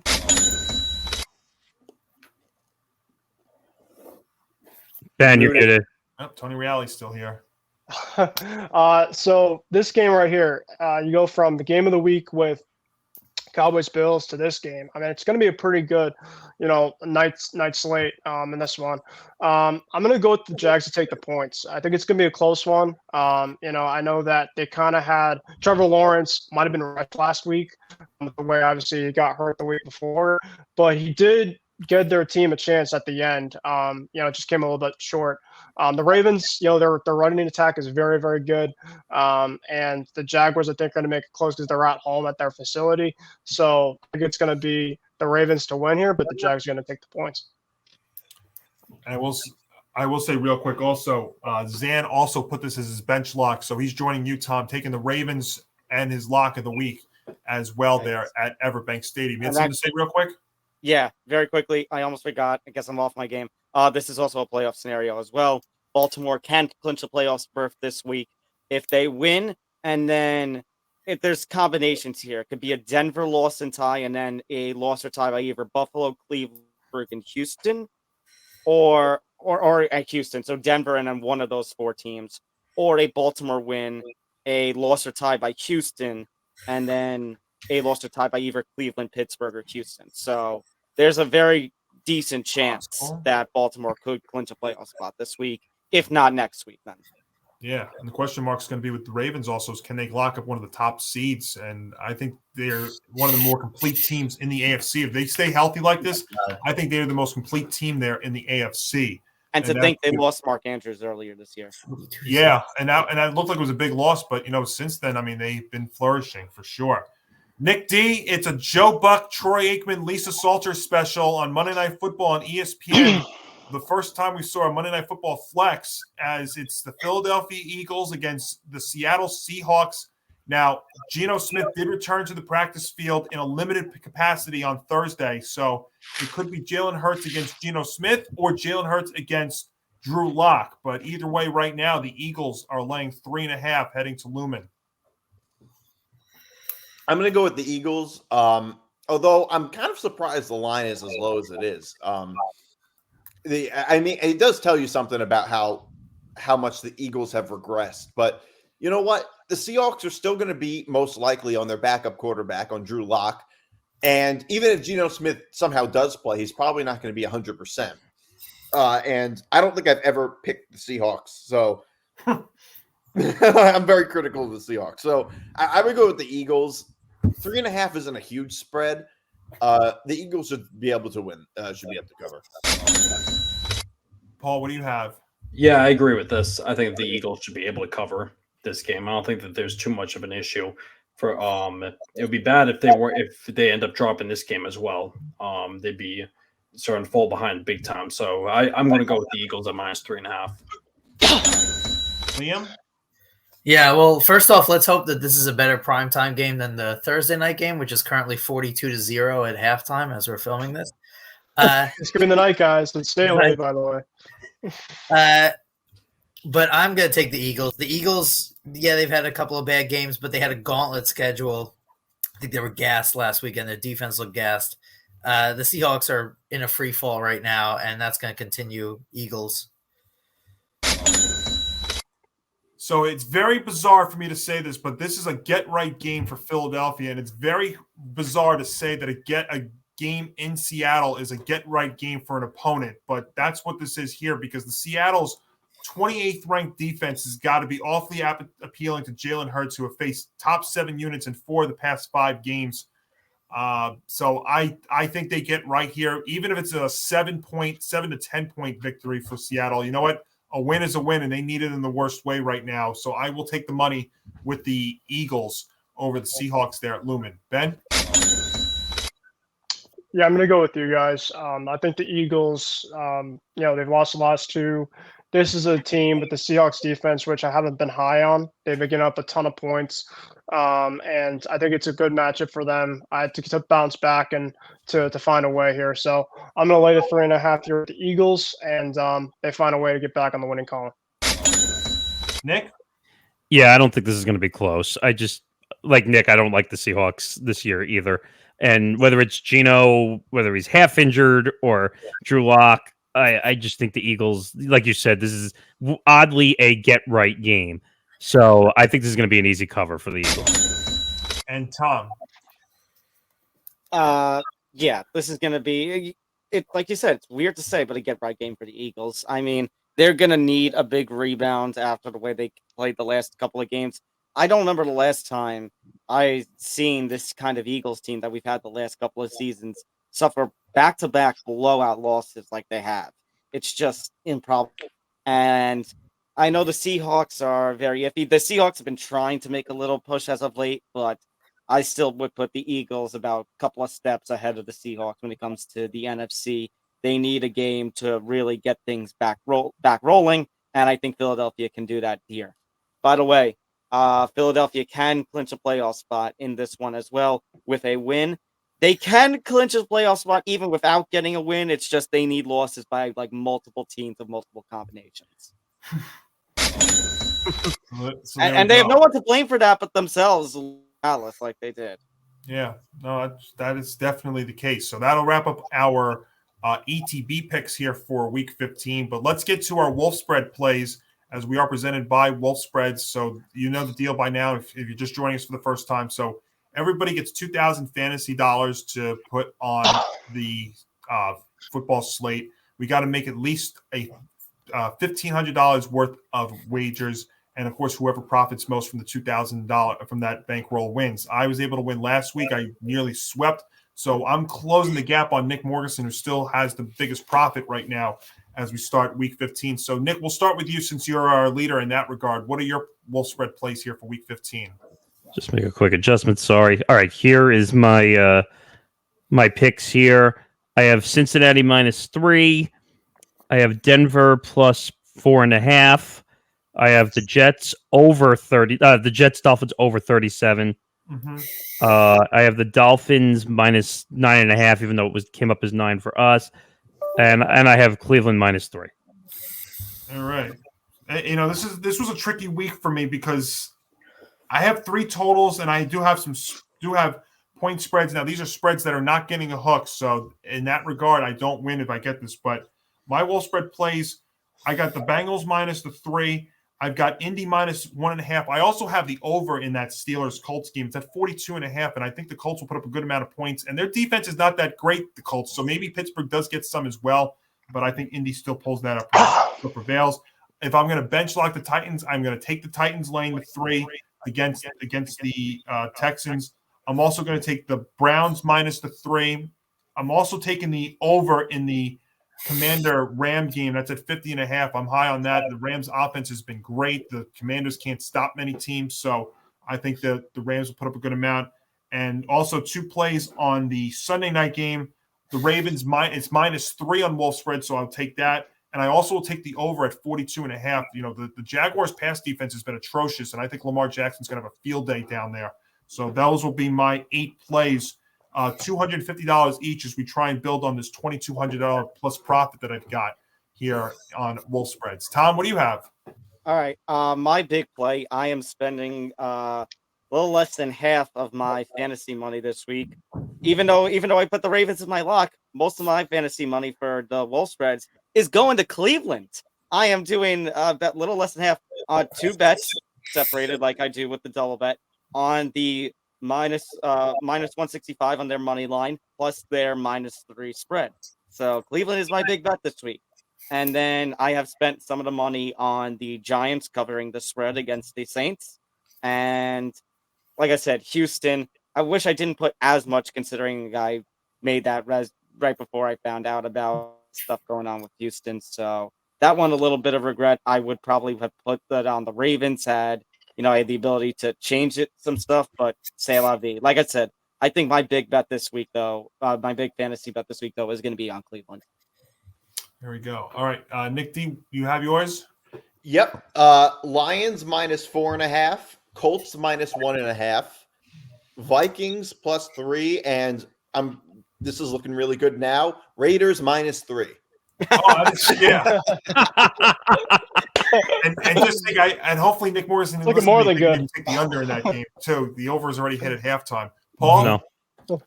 Yeah, so I'm liking the Cowboys money line at +110. The Rams at -6.5, and then I also like the Chiefs Patriots getting the over on 37. Oh, so he's going the over in that one. Okay. I am. Ben, what do you have here? Yeah, so I have the Chiefs, which was, by the way, my lock against the Patriots. I have them for 7.5 spread. I have the under 39 with the Giants Saints game. I don't think that there's going to be a ton of points, to be honest, in this one. You got Derek Carr that's been battling a lot of injuries. You got the Giants that have been very inconsistent with scoring. And then I have over 50.5 for the Dallas Bills game. I think there's going to be a lot of points. There's not going to be a lot of defense in this one. So I have that one as my third play. Cool. I like that. All right. And that'll put a wrap on week 15 here of Football Friday presented by Wolf Spreads. Boy, I'll tell you what, it's amazing how fast this goes by. We're in the final quarter of the season. Of course, college football bowl season is starting on Saturday as well. We've got the Myrtle Beach Bowl, which is the first game as we get closer to ultimately crowning a champion in college football as well. So just a couple of notes as we get out of here for today. Of course, yes, first and foremost, next 2 weeks, Football Fridays will be moving to Thursday. Still same time, 12 p.m. Eastern, 9 a.m. Pacific, but they will be airing on Thursdays. So Thursday the 21st, Thursday the 28th. So then we'll also include the Thursday night game in our plays as well. So just make sure to have your notifications set. And, of course, check us out at youtube.com/ETB Network, where if you like all of our content, leave us a like. If you're new, hit the subscribe button. Of course, make sure that notification bell is all set so you know when all of our stuff's going to be coming out. As Football Friday will be moving to Thursday the next 2 weeks. Of course, check us out on our website at etbpodcast.com for more information about our network, all of our shows, whether it's Nick and Tom on Empty the Bench, Tom and Zan on the MMA Outsiders, Paul on the 3&D, Liam and Nick D on Moving the Goalposts. And, of course, if you cannot watch us, make sure you listen to us wherever you get your favorite podcasts. You can get all of our stuff there as well. So as we get closer to Christmas, the holiday, and the New Year, we are ending the year strong. Be back with you again next Thursday at 12 p.m. Eastern. So, guys, you all have a great weekend. You too. Have a you good too. weekend, guys. All right. So, for Nick Morgasen, Tom Albano, Nick DiMartino, Ben Kruse, Paul Lombardi, Liam, and, of course, Zain Bando, I'm Johnny Montalbano. Everybody have yourselves a great weekend, and we will catch you all again next Thursday. See you guys.